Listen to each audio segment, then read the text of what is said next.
Hi, hello. I can see that the quality of the video isn't great. It's gone grainy. I'm not sure why that would be. I've wired up the camera. It hasn't helped. I don't know. All these things, eh? So let me just quickly share the link.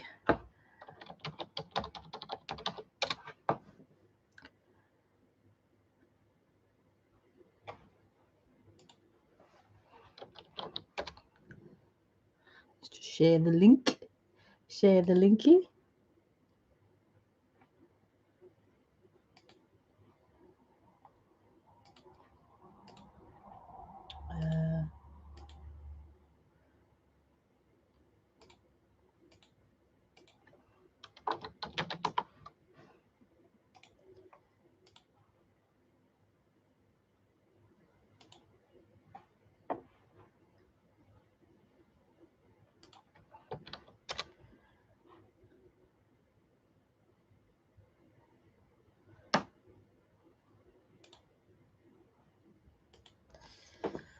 Okay, all done. So hi, hope the volume, the audio is okay. Yeah, it's a bit grainy on my screen anyway. Hopefully it's okay on yours. But yeah. Oh no. I was about to lower the camera a little bit, and I realised my jumper's a bit dirty, and behind me is quite messy, so I shan't be doing that. Oh, funny. So hi, and welcome to the weekly stream. I do this stream every Thursday at 2 p.m. I may change it again in the new year, but I'll let you know. But yeah, so this is what I do.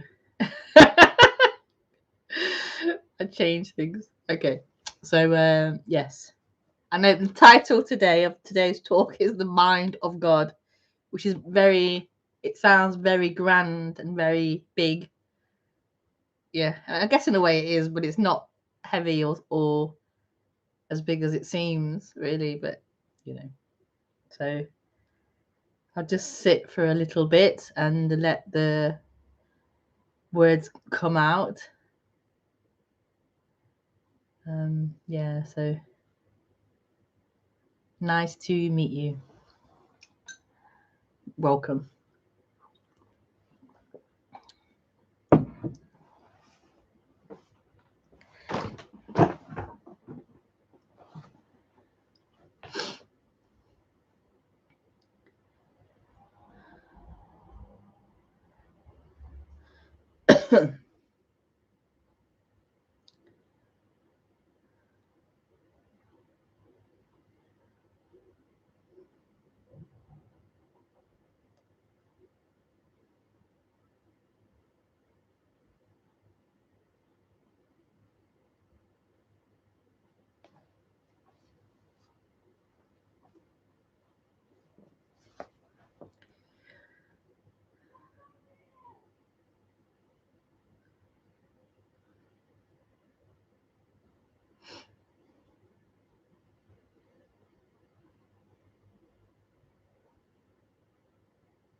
So beautiful, so beautiful.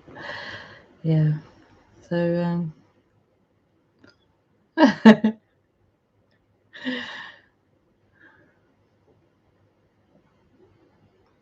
mind of God.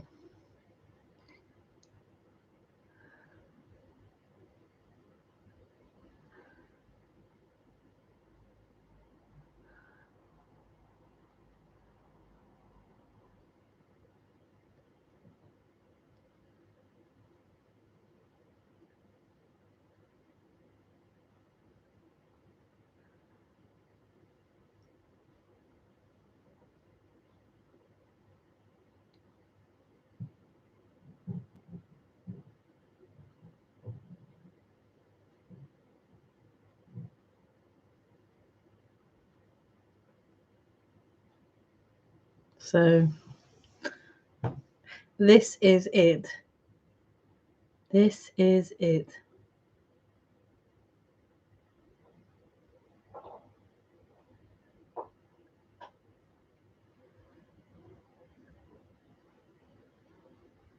Is another way of saying the mind of God. This is it. Or this is everything.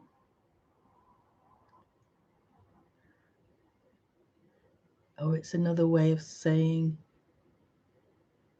this is a dream. This is not real the way you may believe it is, or the way you may feel it is. Or you could say it as this isn't personal. It's totally impersonal. This expression, this appearance.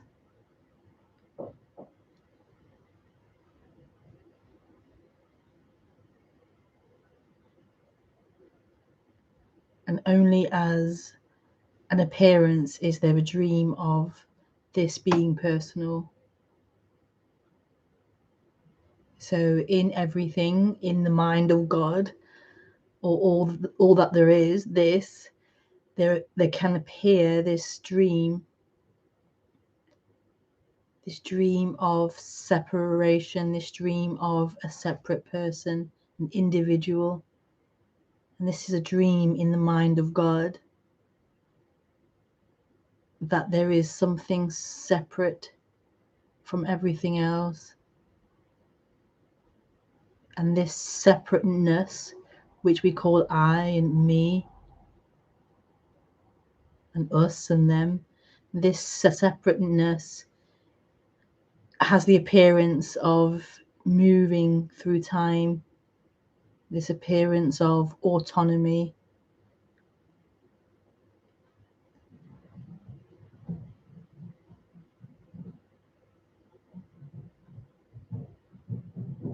And this is all part of that mind. It's all part of that dream.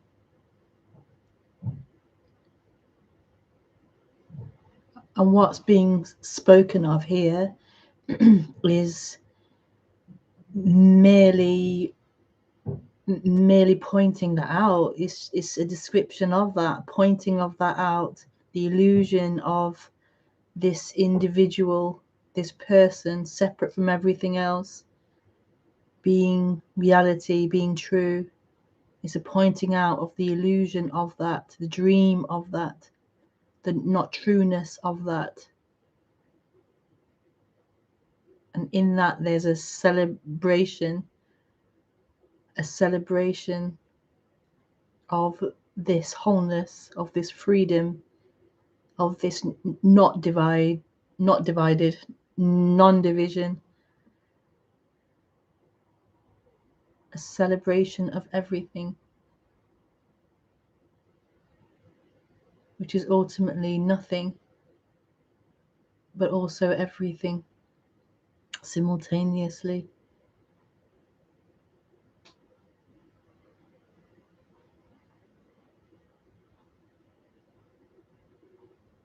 Now, this is incomprehensible to that mind, to that person, to that dream of individuality. It's incomprehensible to that. functioning brain.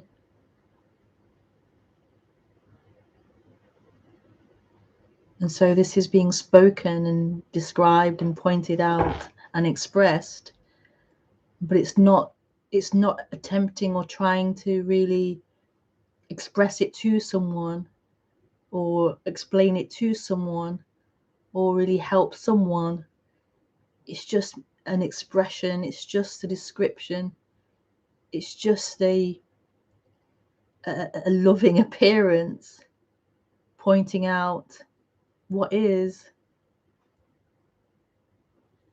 pointing out the dream of a person, the dream of that identification with mind, that functioning mind, identification with thoughts and feelings, behaviors, activities. A total impersonality, if that's a word. Impersonalness, impersonality. Totally not to someone, totally not for someone. That's the dream. Total dream.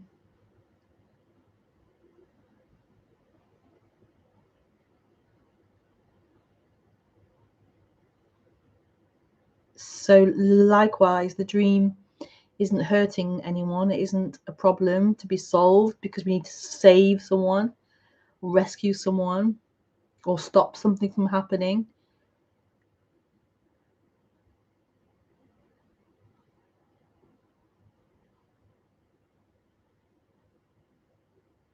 It really isn't a problem. It's just what seems to happen. An illusion of separation, an illusion of individuality. And just to clarify, illusion, not as in it's not seeming to happen. It seems to happen, but it's not true. It's not the way it seems. But it's not a denial of this. It's not a escaping from this.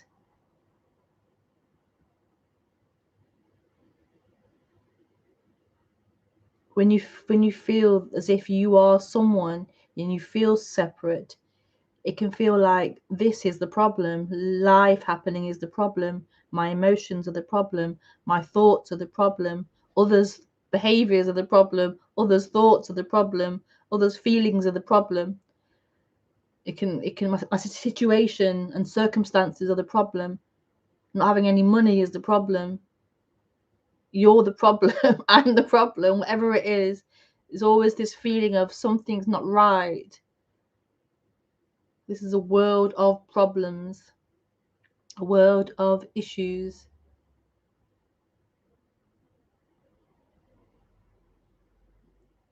And so there's this running around trying to fix everything, trying to sort everything out. And that's kind of how humans grow and how every kind of living mammal behaves. It's going to try and solve the problem. It's going to fix the issue. So the squirrels gather their nuts ready for winter. It's what functioning is. Survival of a living being, a living machine or body, or it's going to survive. It's programmed to survive, to live and problem solve, fix things. But when you identify with that as who you are, when this happens, and again, it's no one's doing that. It's just what happens. Identifying with this flow, with these behaviors, with this appearance, then it's going to feel like this is the problem and you need to get away from this.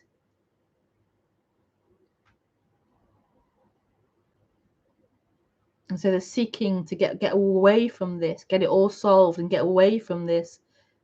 And that can appear as suppression, denial, avoidance.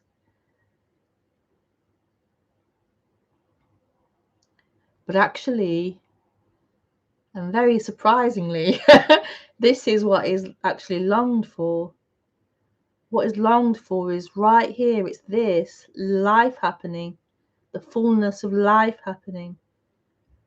So it's not about a belief, having a non-duality belief. It's not a religion at all. It's not a belief that you have and carry around and repeat.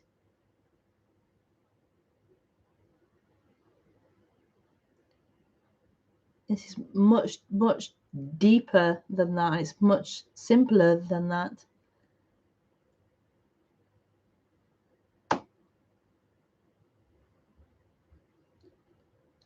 What is longed for is this, just totally this, the way it's happening, all of it, all of it, all the difficult things, all the pleasurable things, all of it.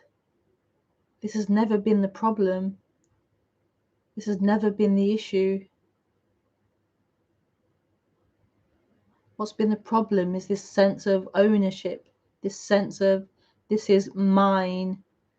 I am someone and this is mine to deal with. This is true and real and I'm someone in it. I'm separated out.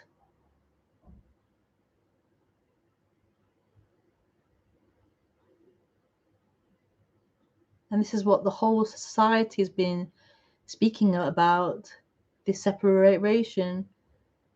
So you go into a church and you're told God is something for one. God is something, someone. And he, usually we're told it's a he, of course. He is not here. He is separate somewhere else. And you are here separate from God.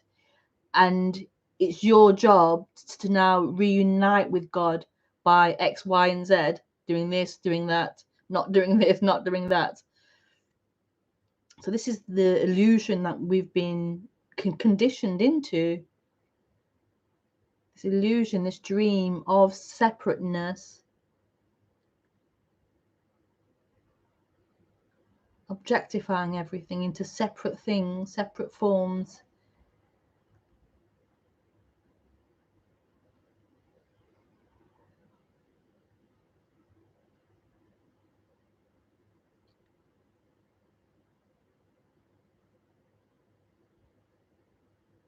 And so what has been, I assume, I'm just speaking, I don't know what other speakers have said in the past, I don't know,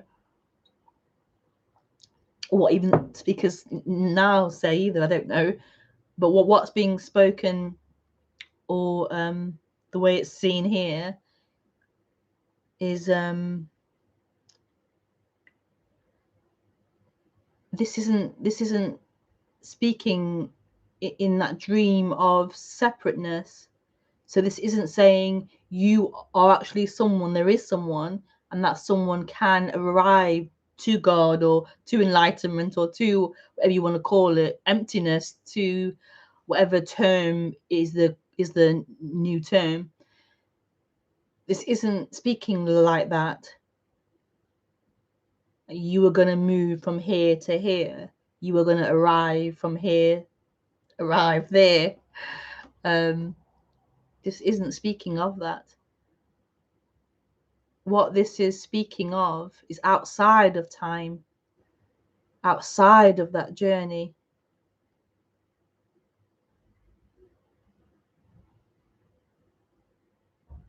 It really is a radical pointing to something that is inherently whole, inherently free.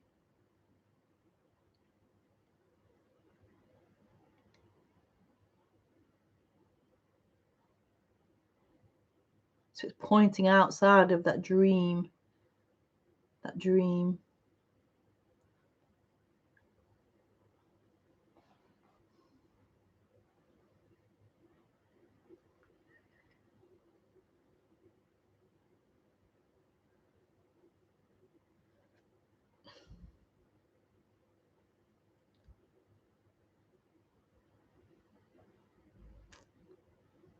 which is very exciting. Very exciting.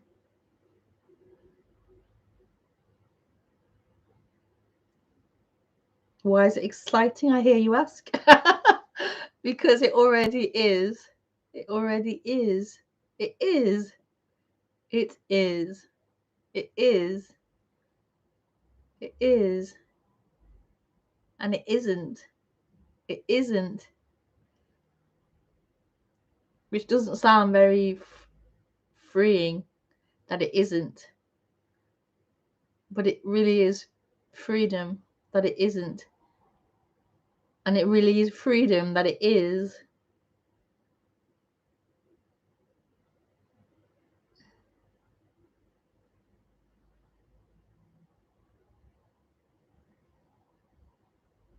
There's always this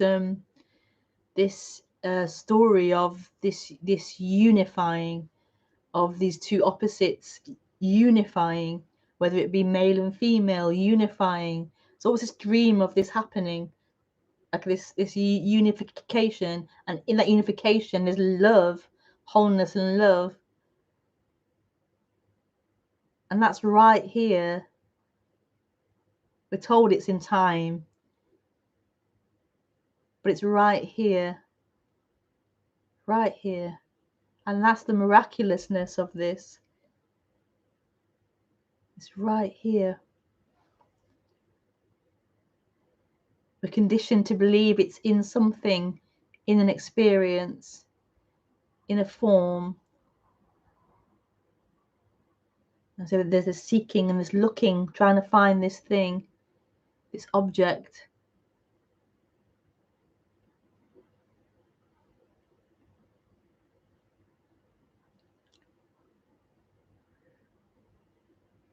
But objects change. Objects leave and disappear.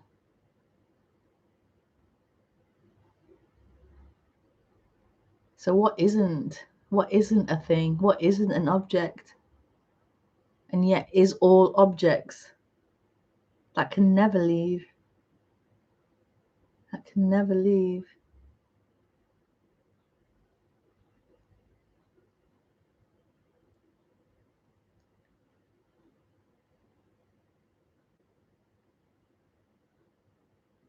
I think Tony Parsons, I think he says, the constant lover. I think the constant lover. The constant lover.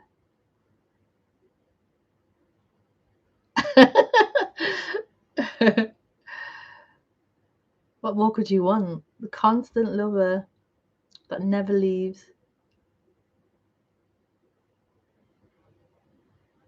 This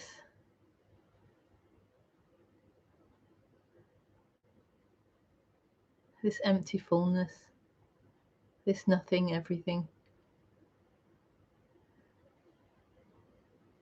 this.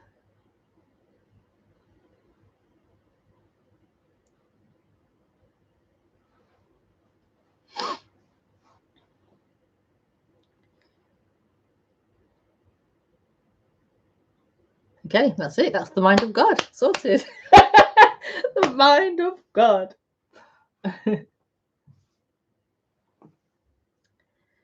Okay, let me... if you have any questions, then you can ask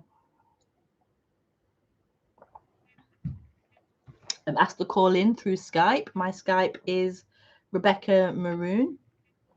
I'll put on chat as well in a moment. I'll just get Skype on, and then you can...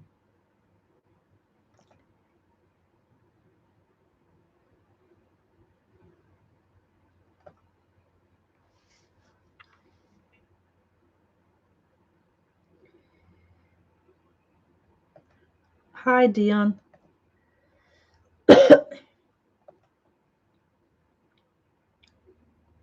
Oh.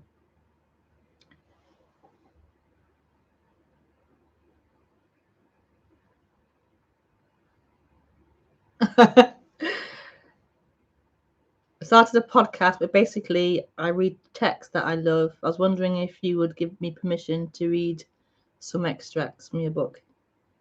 Yeah, definitely. You can go ahead and read the.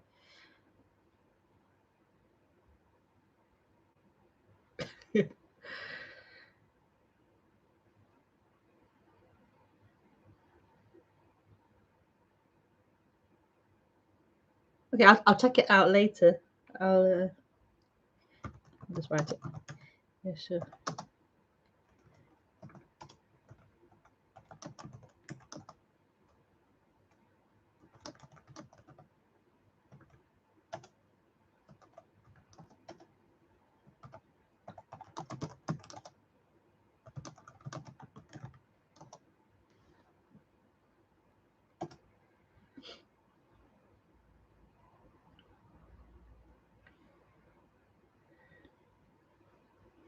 Okay, so I'm online, so feel free to message any questions or to ask to call in for a chat,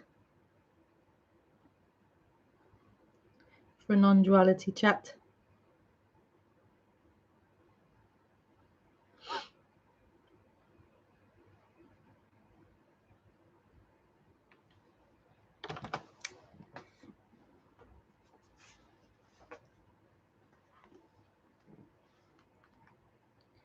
No problem.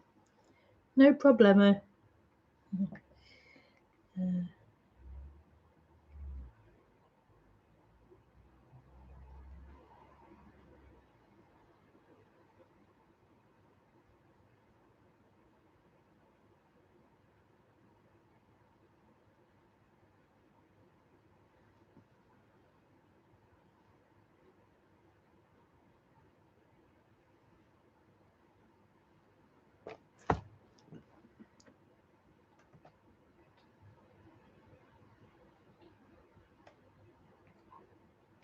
Oh my what's happened there? Oh, my laptop has touched my keyboard. Naughty laptop. Okay, let's just close that.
I didn't put on chat, did I? I'll just put on chat for a few moments and see if there's any questions that come through on chat.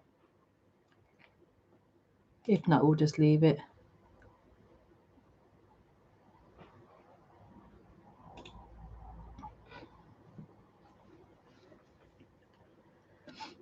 For today.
Hi, GP. I'm calling you GP.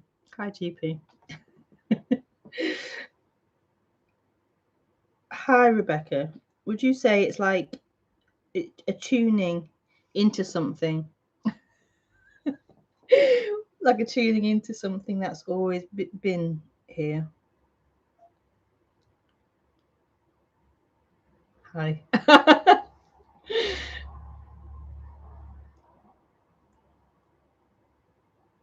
Yeah, yeah.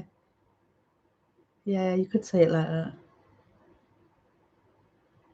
Tuning into something, or a dissolving into something that's already here.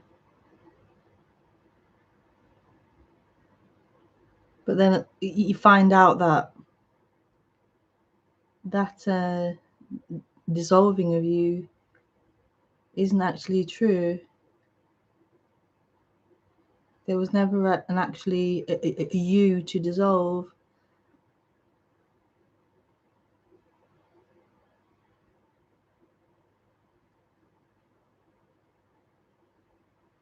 There was just this dream.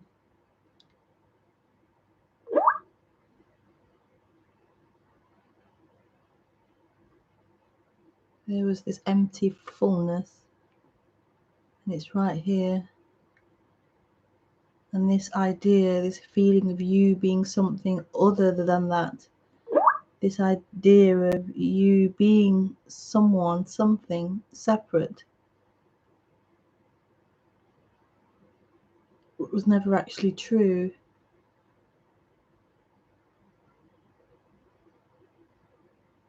And that there is this wholeness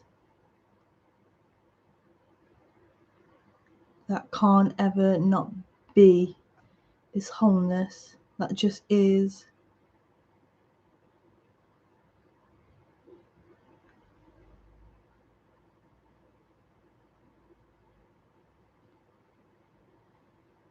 Yeah.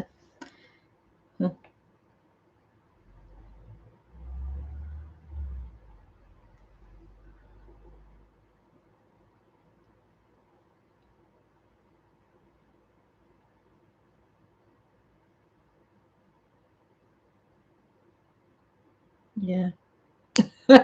Yes.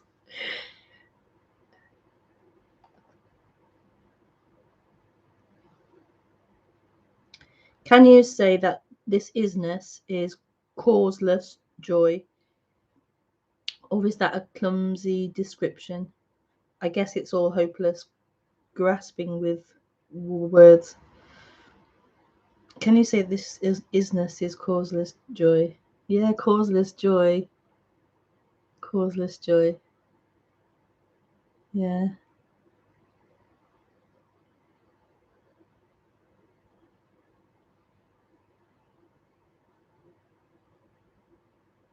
Causeless joy, causeless freedom, causeless peace. It just is.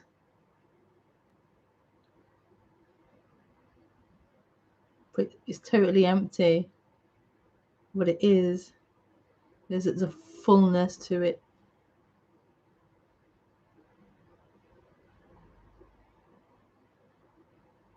And there's a natural joy and natural freedom.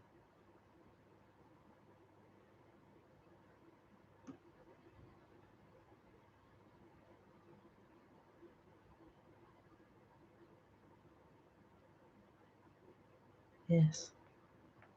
Thank you.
They're really lovely questions. They're very enjoyable.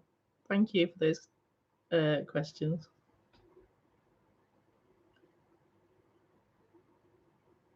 Dion and GP.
My mom,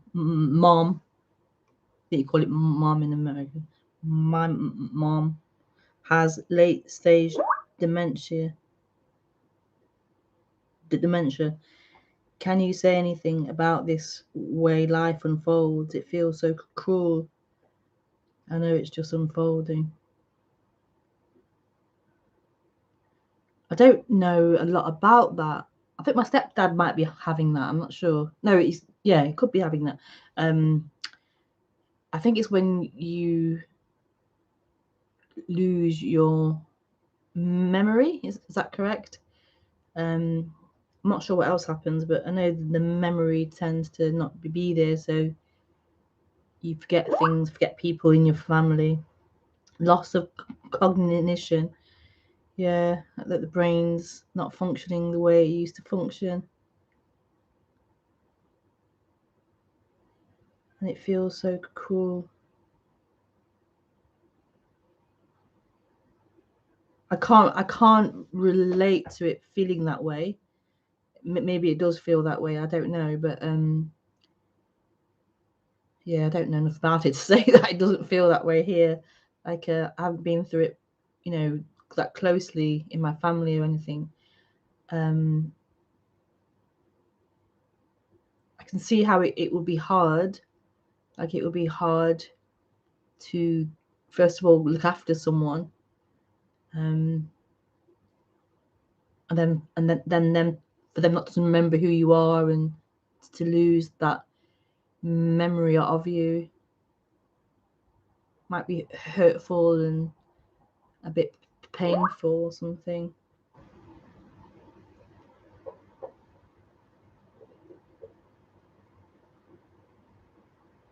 But I can see a freedom in it. I can a real freedom in it. It doesn't feel cruel. It feels like quite freeing.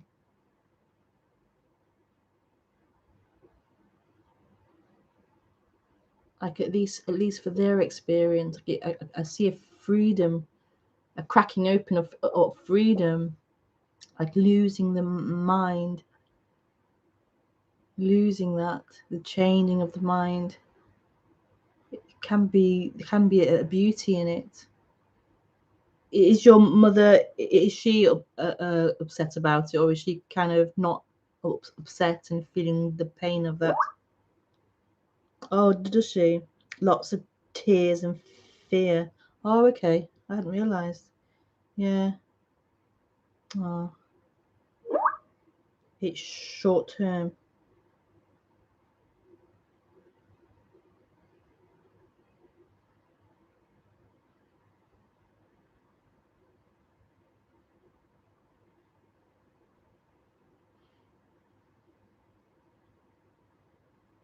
And to lose your mum as well is quite a big thing. Your mum is usually the biggest person in your life. Your mum. That must be really hard.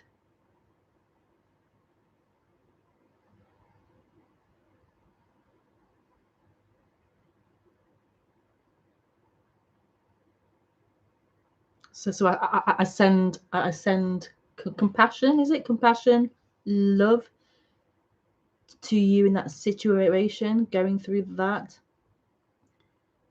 and I send love to you and your mum as well, and compassion and reassurance. But on the other hand, it's totally perfect, and nothing is out of place or wrong. Like, it's not hurting someone. There isn't someone in there that's actually affected by it. So it appears as if someone's affected by it. Your mum's afraid and she's tearful, but it's not someone's tears or someone's fear. It's just fear and tears happening. Sadness is happening, but it's really impersonal. It's really impersonal. It's not someone's experience.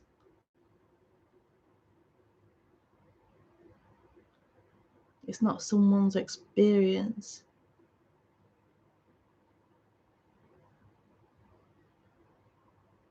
Nothing is being lost or taken away. From who? Who is going to lose anything? If this is undivided, if this is whole, what can be taken out? What can be lost in this? It only appears that way. It only appears as if someone's experience is being someone, is being human. It's not true. It's not someone's.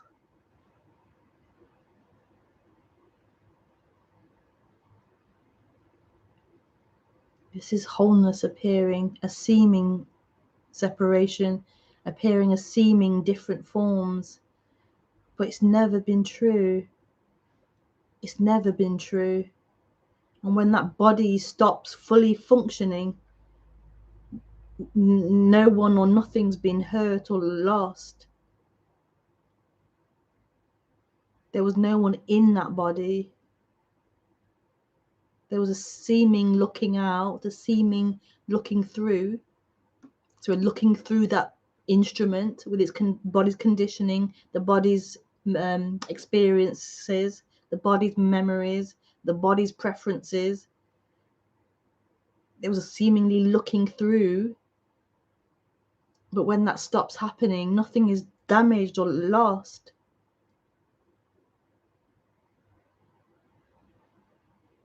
This is wholeness. And this is the dream of wholeness. This is the play or the appearance of wholeness.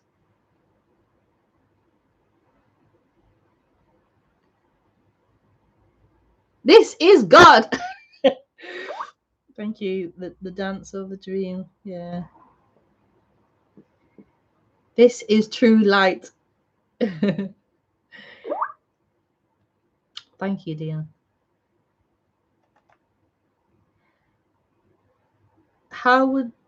Checking the time. How would you describe the sense of self? The thought me, but also the energetic feeling of contractions in the body. Does this energy relax when illusion is seen through? How would you describe the sense of me?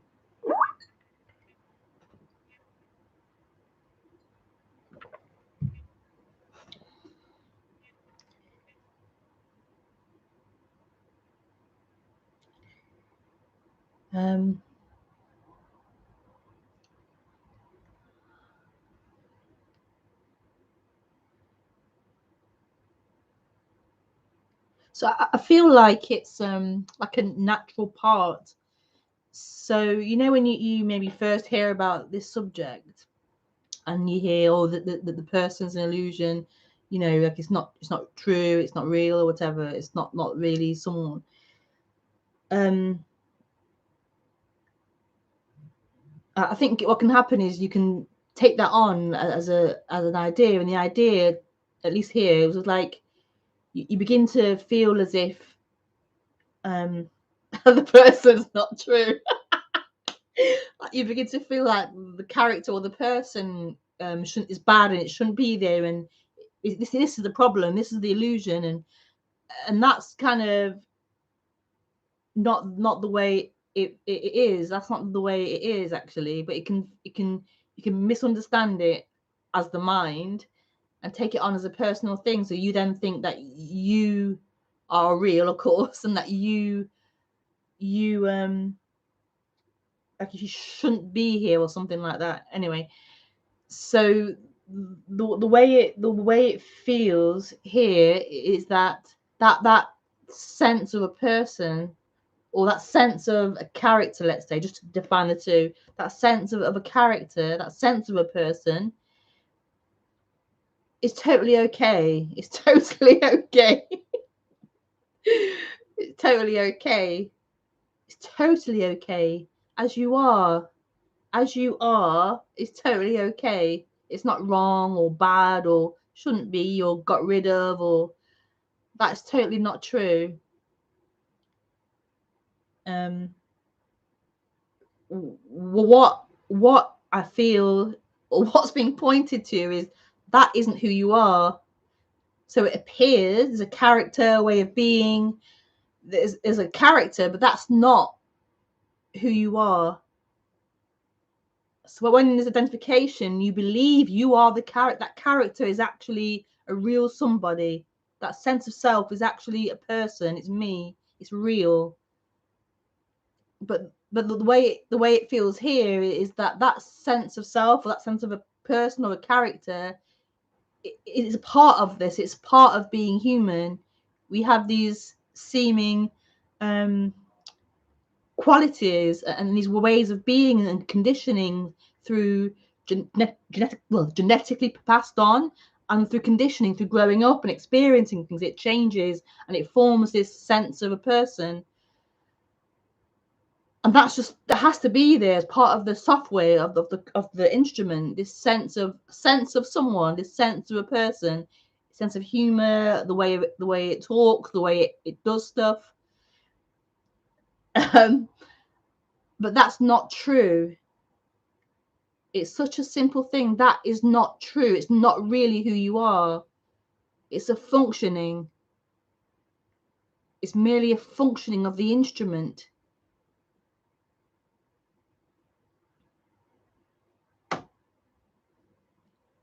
Like a jacket.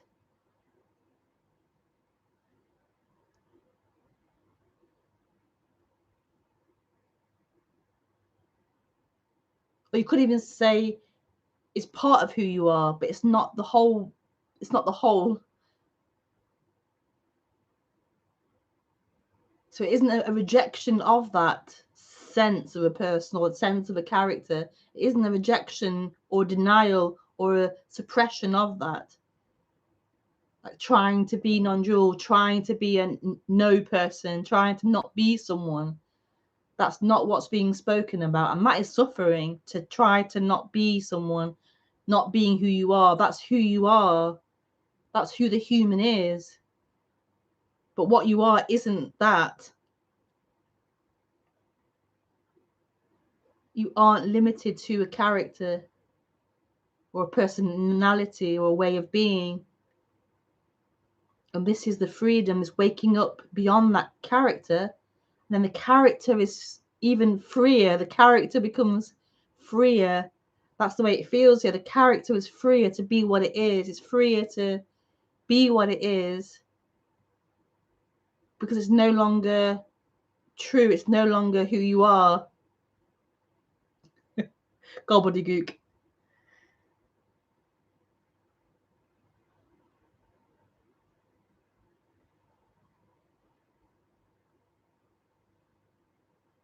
So yeah, it does relax when the illusion of you being the character is seen through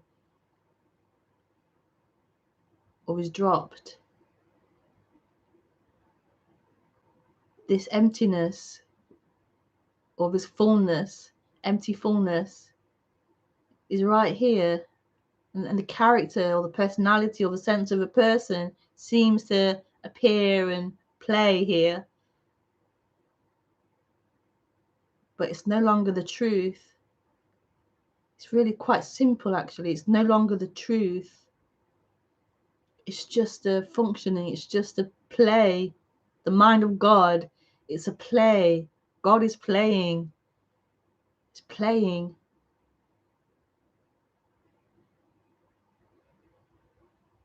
And a play can include everything.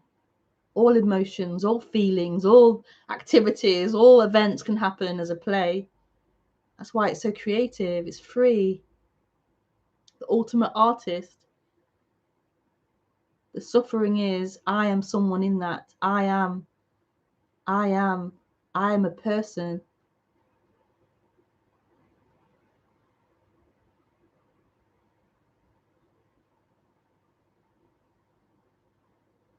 It's this not knowing who you are, not knowing who you really are, that causes the suffering in humans. This lostness in the dream, in the play, in the character. Yeah.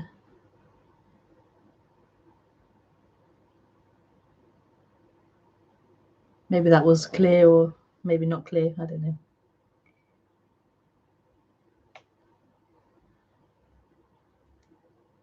Oh, good. Oinshog. Oivid, yes, Oivid. Hi, Oivid. Yes, it was. Oh, thank you, Rebekah. I love all your videos and communication. Oh, okay. Thank you, Oivid.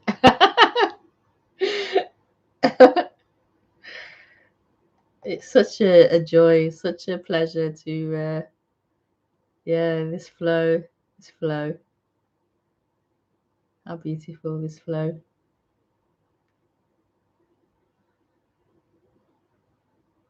Yeah. Okay, maybe we should leave it there. Let's go and do the school run shortly. So thank you for joining and for communicating. Not the person in the loop. Boopity boop boop. Yeah. Thank you very much. Such a joy. Okay, so yeah. Have a nice. No, I'm here next week, aren't I? Yes, I'm here next week. So okay. I'll have kids here, but I'll try and do it in the bedroom or something, or I'll find a way. Okay. Lots of love. Bye.